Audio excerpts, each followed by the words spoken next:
Good day. Good day. Welcome to the very first Bible study on the channel. This isn't me teaching or preaching. This is me just reading the Bible and going through it. Basically, how a Bible study would be done with just a bunch of friends who aren't looking to teach each other anything, but they're just looking to read the Bible together. That's basically what it's going to be, but I'm by myself. So hopefully this opens up a dialogue, a conversation on the channel, on the video. So make sure you're leaving comments and things like that, getting involved, because we want this to be like a community thing. Anyway, today we're going to go through Matthew 1, verses 1 to 17. So what we'll do is I'm just going to read it all the way through first. And then once I've read it through, we'll go back and then just look at it verse by verse. It's not going to be a very long video. I mean, I can't imagine there's too much to draw out of this part here. But we'll see how it goes. So, the book of the genealogy of Jesus Christ, the son of David, the son of Abraham. Abraham was the father of Isaac, and Isaac the father of Jacob, and Jacob the father of Judah and his brothers, and Judah the father of Perez and Zerah by Tamar, and Perez the father of Hezron, and Hezron the father of Ram, and Ram the father of Amminadab, and Amminadab the father of Nahshon, and Nahshon the father of Salmon, no idea. Salmon the fish, the father of Boaz by Rahab, and Boaz the father of Obed by Ruth, and Obed the father of Jesse, and Jesse the father of David the king. Okay, next. And David was the father of Solomon by the wife of Uriah. She's not named. And Solomon, we'll talk about that later. And Solomon the father of, can I just say, disclaimer, I don't have anything prepared, so this is me just going through it as we go through it, okay? Like a Bible study. A type of Bible study. Look, all Bible studies are different. Get off my back. And Solomon the father of Rehoboam, and Rehoboam the father of Abijah, and Abijah the father of Asaph, and Asaph the father of Jehoshaphat, and Jehoshaphat the father of Joram, and Joram the father of Uzziah, and Uzziah the father of Jotham, and Jotham the father of Ahaz, and Ahaz the father of Hezekiah, and Hezekiah the father of Manasseh, and Manasseh the father of Amos, and Amos the father of Josiah, and Josiah the father of Jeconiah and his brothers at the time of the deportation to Babylon. Boom. And after the deportation to Babylon, Jeconiah was the father of Shealtiel, and Shealtiel the father of Zerubbabel, and Zerubbabel the father of Abiud, and Abiud the father of it. I thought I was doing fairly well with the names, but this one's got me. Eliakim, and Eliakim the father of Azor, and Azor the father of Zadok, and Zadok the father of Akim, and Akim the father of Eliud, and Eliud the father of Eleazar, and Eleazar the father of Matan, and Matan the father of Jacob, and Jacob the father of Joseph. Joseph, he was Jacob's favorite son. Full circle. And Jacob the father of Joseph, the husband of Mary, of whom Jesus was born, who is called Christ. Amen. So all the generations from Abraham to David were 14 generations, and from David to the deportation to Babylon, 14 generations, and from the deportation to Babylon to the Christ, 14 generations. So this is the genealogy of Jesus. It's the genealogy of Joseph, Jesus' stepdad. See, it says there. If it was the genealogy of Mary, then it would be the blood relation of Jesus. I don't know. This is an interesting one, because Jesus came from the line of King David, right? But this is for Joseph, and Joseph was Jesus' stepdad. Let's go back to the beginning anyway. The book of the genealogy of Jesus Christ, the son of David, the son of Abraham. See, it says the son of David, but this is about Joseph. Luke, the Gospel of Luke is the other one that has a genealogy, right? But Luke. I have a feeling it's Luke 3.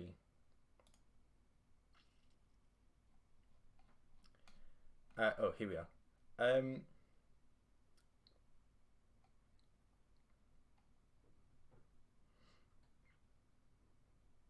It's the same thing. Jesus, when he began his ministry, was about 30 years of age, being the son, as was supposed, of Joseph, the son of Heli, the son of Mattat, the son of Levi, the son of... Why do they... The son of Levi,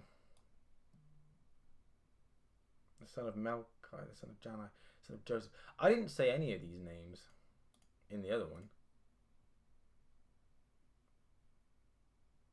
Heli, son of, being the son of Joseph, as was supposed to Joseph, the son of Heli.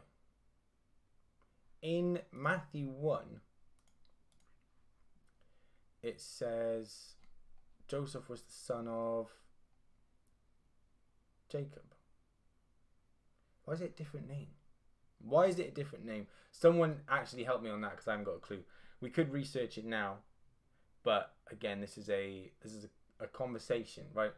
So we want to get people involved and talking about this rather than me like looking everything up. And I'd rather hear it from you for sure. So there's a lot of names in here that we don't, like, I don't recognize. Obviously, Abraham, Isaac, Jacob, we know who they are. If you don't, then read Genesis. We're not going to go into like their stories and that now, but we know who they are. Jacob, the father of Judah. So Jacob had 12 sons, and they became the tribes of Israel, Judah being one of the tribes of Israel. King David, what was it? Like King David, here, David the king. King David was in charge. He did the thing with the wife of Uriah. Bathsheba, her name is. I'm not sure why she's not named, but he did what he did with Bathsheba. And again, we're not gonna go into it. I've got many opinions about this story, but we won't go into it now. David was the father of Solomon by the wife of Uriah. So David was like the king of Israel. Then this happened. Then there was like this crazy thing that that God did. He was like, he forgave him his sins, but kind of like cursed the family, and there's just going to be like animosity and like craziness. I think it's all in like 2 Samuel or like Chronicles or something, where you can read this story. But basically it's just a mad one, and the tribe of Judah leaves the kingdom of Israel. Forgive me if I've butchered this story, but the tribe of Judah leaves the kingdom of Israel. So all of David's descendants are like kings of what are they called? Kings of Judah.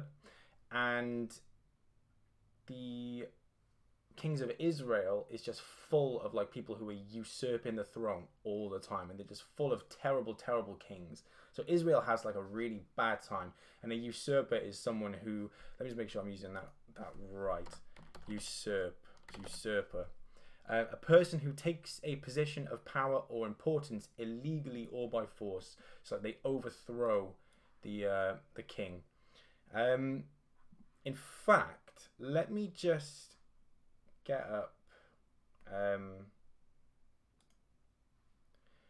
this here. So we got, what I want to do is go to my documents, because basically what I've done is I have created a spreadsheet. I know a spreadsheet is not the best looking thing.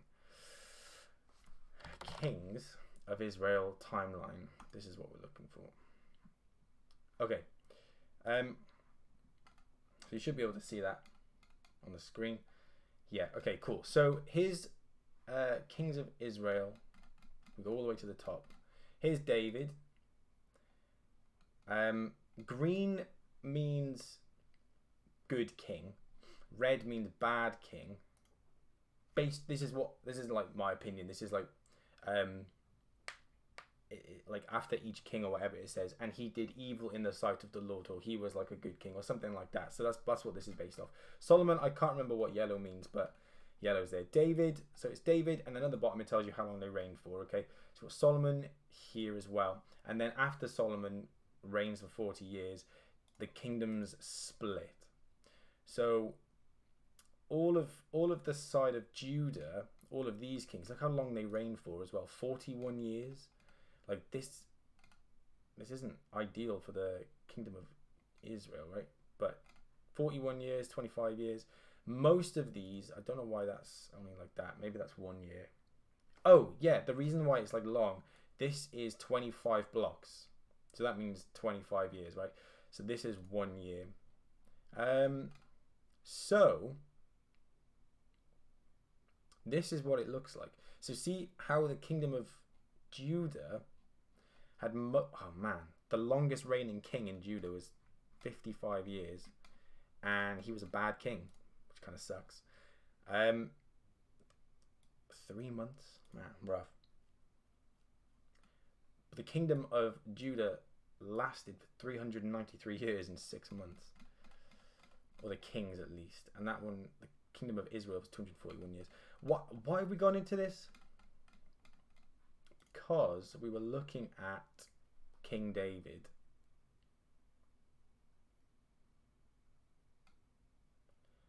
Oh, we were talking about Judah. Okay, yeah, the line of Judah. That was a massive tangent then. The line of Judah. And so this is, yeah, great. So this is the kings of Judah. It's the line of Judah, blah, blah, blah, blah, blah. So from David, then you get Solomon, then you get a bunch of his other kids, etc., etc. Jesus comes from that line, is the ultimate point. And that's where you get the term Jews from Judah. Yeah. Again, I'm trying not to like teach, but this is like things that I know. Haven't researched it before. I mean, it's not like a, it's not like a deep thing. Do you know what I mean? It's just like Jews came from the line of Judah. Anyway, back to the Bible. Perez and Zerah by Tamar. Perez the father. So yeah, there's a bunch of names in here that I don't really recognize. Boaz. Salmon, the father of Boaz by Rahab. Rahab. Who is Rahab? Is the question. Obviously, she's a woman. Rahab from Matthew 1.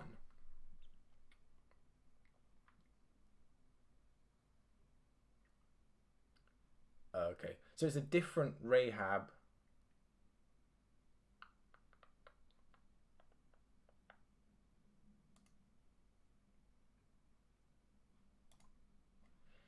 Yes. Okay. Because the reason I'm looking this up is because Rahab in the Bible, that's literally what I just typed in, is in the city of Jericho when Joshua and his gang like march around it, or they're like staking it out or whatever, and she helps the guys take it down. Basically, she helps them escape. She helps the spies escape, something like that. And I was wondering if that's the same Rahab.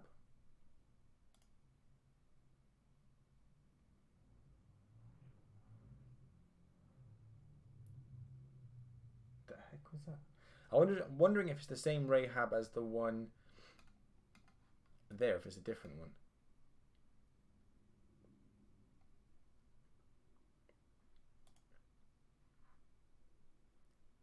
Does the timeline for that line up? I don't know. Aminadab, father of Boaz by Rahab.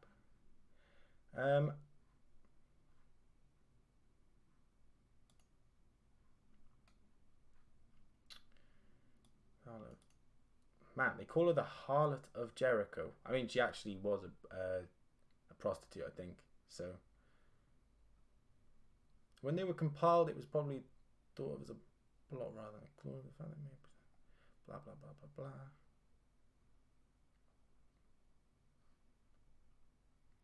Anyway. That, maybe the timeline does line up. I'm not sure. Either way, Rahab is there. Salmon, Saruman, the father of Boaz, who ultimately goes on to marry Ruth in the book of Ruth. It's a great story. Obed becomes the father of Jesse, and Jesse becomes the father of David, aka the king, the legend. I was going to say the King of Kings, but that's probably blasphemous, because that's Jesus Christ. And David was the father of Solomon by the wife of Uriah. Again, look, ultimately, it is basically just a massive genealogy. It says 14 generations between each thing. Is that significant? Excuse me. Is that significant? I don't know. Either way.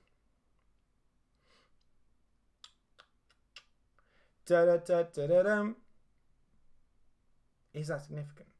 I don't know. Help me. 1, 2, 3, 4. Wait, no, I'm counting the same person twice. 1, 2, 3, 4, 5, 6.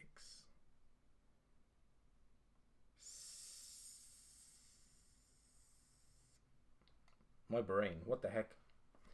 Abraham, Isaac, Jacob, Judah, Perez, and Judah the father of Perez and Zerah by Tamar. So Tamar's the woman.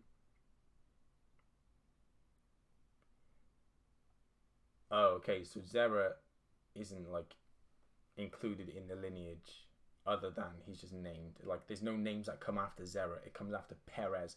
Fine. Abraham, Isaac, Jacob, Judah, Perez, Hezron, Ram, Aminadab, Nahshon, Salmon, Boaz, Obed, Jesse, David. That's 14. And that's exactly what it says. But now, where do we count this from then? Okay, all generations from Abraham to David were 14, from David to the deportation to Babylon. So, David, Solomon, Rehoboam, Abijah, Asaph, Jehoshaphat, Joram, Uzziah, Jotham, Ahaz, Hezekiah, Manasseh, Amos, Josiah,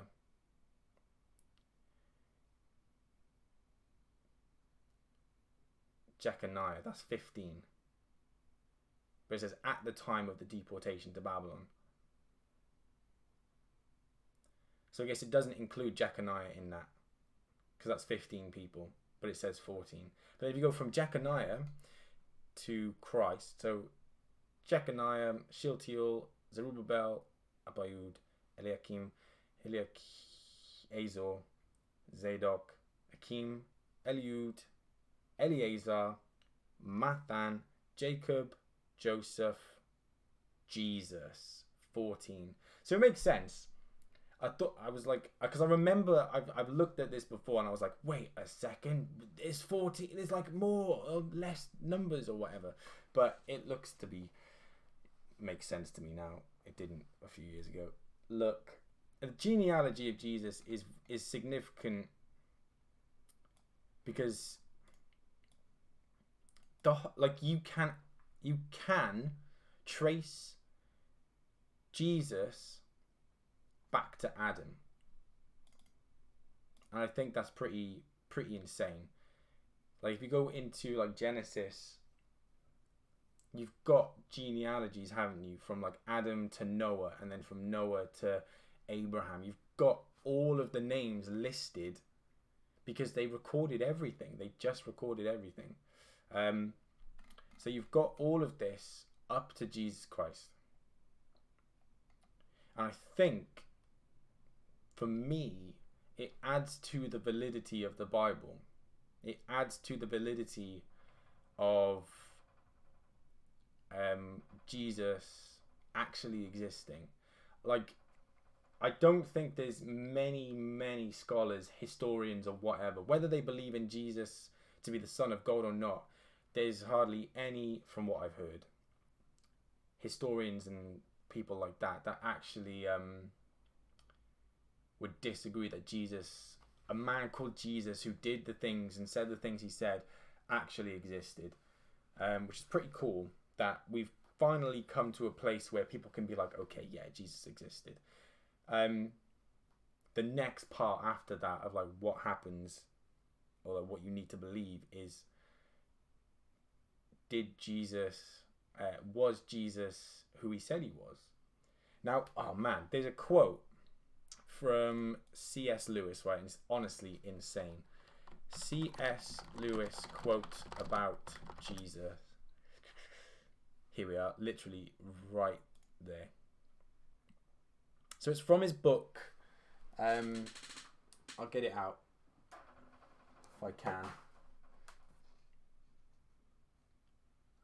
C.S. Lewis, I've never come across an author who writes in like, I don't even know how to describe like how well he writes. Anyway, it's from his book Mere Christianity, which I highly recommend that you read or listen to. There's a couple of times that I had to like reread some like paragraphs and sentences because I was like, ah, man, my brain hurts, because he writes in such a sophisticated way. He's just an excellent author, because you can see I've got the Chronicles of Narnia here, and the way that he writes this and the way that he writes this are completely different, because obviously this is for children, but the message is the same, and it's just incredible. Anyway, there's a quote in this book, and it just gets me every time. I'm going to read it here now. Let me pop it here so you can kind of see it.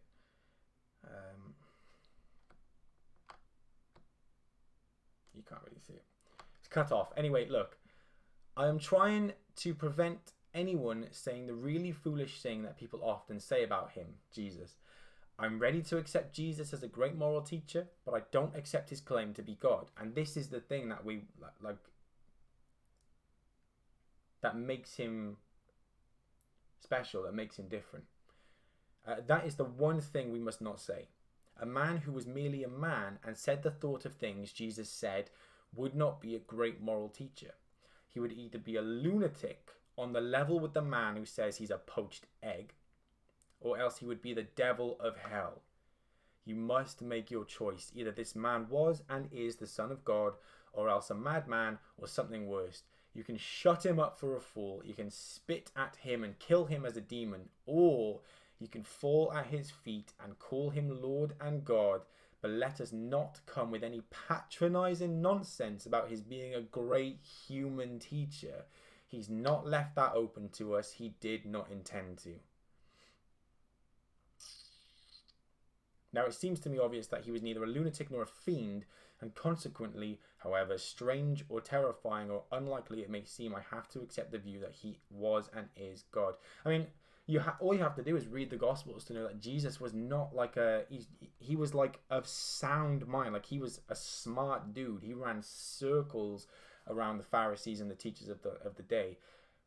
He stumped them left, right, and center. They was often left without a word to say against him. They would try and trap him into things, and he'd be like, nah, because he was on it. He's smart. And he wasn't evil. He wasn't bad. All he did was go around telling people to repent, because that's ultimately for their good and his glory, and healing the sick. He's not evil. The only other option is that he was telling the truth, and he is the Son of God. Basically what C.S. Lewis is saying is that you get people who are like, he said some great things, he did some good stuff, but I just can't back the idea that Jesus is, the Son of God, or like all these ridiculous claims that he made. And it's like, well, either you have to believe that he is the Son of God, or everything else he said is null and void. and everything else he did is null and void as well. But yeah, anyway, what I want to do as well with these videos is try and I'm not going to edit them, so we get like the full sort of like we're invested in this conversation together. So that being said, I feel like we've looked at the genealogy of Jesus. I'm not going to try and draw too much out of it, to be honest. It is just a bunch of names that hold significance. Don't get me wrong, but as exciting as it is, I am so much more interested in Jesus than the people who came before him, you know. So with that being said, thank you so much for tuning in. I'll see you in the next video. Make sure you leave a comment, because I am keen to hear what you have to say about anything that I've said. Try and timestamp it as well, just so I can know where to like reference it. Also, you may have seen it like flitting down at the bottom. The song of the day, "Wonderful God" by Montell. Check it out. He's an amazing artist. But yeah, either way, thank you so much for tuning in. I will catch you in the next video. Peace.